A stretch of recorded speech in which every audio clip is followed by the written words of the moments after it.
वर्णमालेवरचे प्रश्न उत्तर बघू. टोटल वर्ण किती आहेत? तर 52 वर्ण आहेत. वर्णाचे किती प्रकार आहेत? तर 3 प्रकार. त्याच्यापैकी स्वर, स्वरादी आणि व्यंजन असे. वर्ण उच्चार किती स्थाने किती आहेत? तर वर्ण उच्चार स्थाने किती आहेत बघा. कंठ, तालव्य, मूर्धन्य, त्यानंतर दंत्य, औष्ठ्य, दंत तालव्य, कंठ तालव्य, कंठौष्ठ्य आणि दंतौष्ठ्य. असे दंत आणि औष्ठ्याचा मिळून असा एक दंतौष्ठ्य बनतो इथं. त्याच्यानंतर कंठ आणि औष्ठ्याचा बनवून एक कंठस्थ 9 नंबरला आहे इथे. त्यानंतर स्वर किती प्रकारचे आहेत? स्वरूपानुसार आणि उच्चारानुसार बघूयात. स्वर हे स्वरूपानुसार ऱ्हस्व स्वर, दीर्घ स्वर आणि संयुक्त आदत असे आहेत. तर उच्चारानुसार सजातीय आणि विजातीय आहेत. स्वरादीचे किती प्रकार आहेत? स्वरादीचे आहेत 2 प्रकार.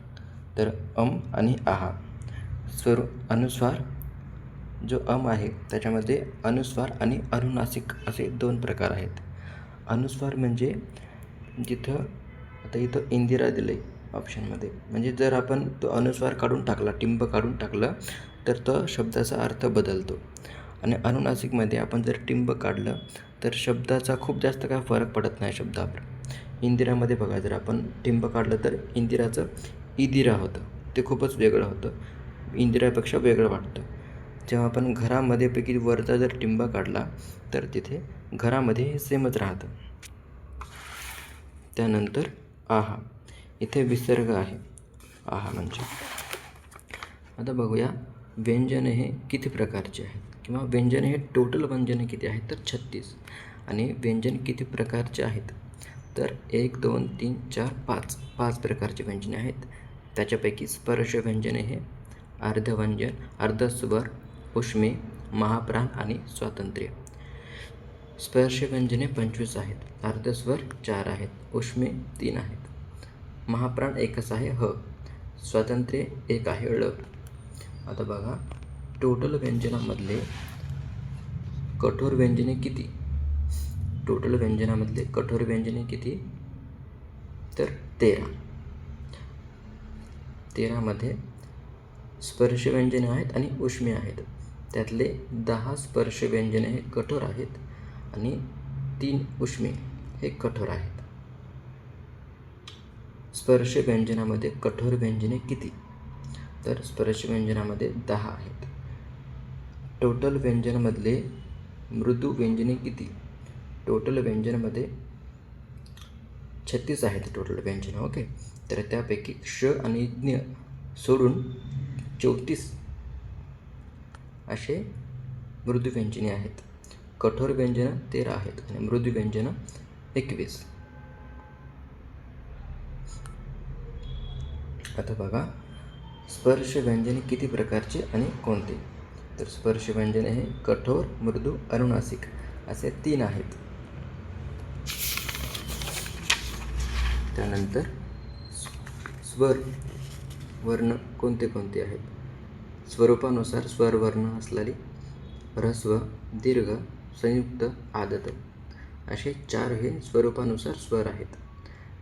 ऱ्हस्वमध्ये बघूया अ, ई, उ, ऋ आणि लू. दीर्घामध्ये आहेत आ, ई आणि उ. संयुक्तमध्ये 4 आहेत स्वरवर्ण ए, ओ, औ. आदतमध्ये ॲ आणि अ. हे ॲ आणि अ 2009ला ॲड झाले.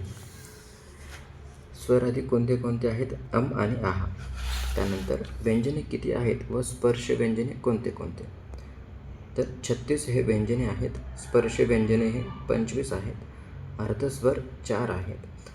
अर्धस्वरमध्ये अर्धस्वर हे असे 4 अक्षरावरून लक्षात ठेवू शकतो आपण, 4 आहेत. उष्मे हे 3 आहेत. उष्मेमध्ये बघा 3 अक्षर वेगवेगळे आहेत. ओ एक आहे, श एक शू आहे आणि नंतर मे आहे. महाप्राण एकच आहे. स्वतंत्र 1 आहे ळ. महाप्राण आहे ह. स्पर्श व्यंजनं कोणते कोणते? कठोर, मृदू आणि अनुनासिक. त्याच्यामध्ये बघा कठोर व्यंजने असलेले क, ख, च, च, ड, ठ, द, थ, प, फ असे 10 हे कठोर व्यंजने आहेत. हे स्पर्श व्यंजने आहेत, जे बोलताना अवयव एकमेकाला स्पर्श होतात. मृदू व्यंजनामध्ये बघा ग घ ज झ ड ठ द ध ब ब आणि अनुनासिक आहेत 4. हे इ आहे, त्याच्यानंतर हे न न आणि म. इथं वाङ्मयाचं पहिलं ते ड आहे. त्यानंतर अर्धस्वर कुठले कुठले?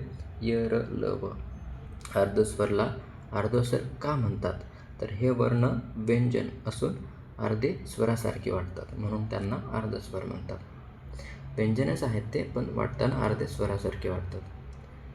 उष्मी कुठले कोणते कोणते? तर श, श आणि स. महाप्राण कोणता? तर ह. स्वतंत्र वर्ण कोणता? ळ. ळ कोणत्या भाषेतला आहे? तर तमिळ.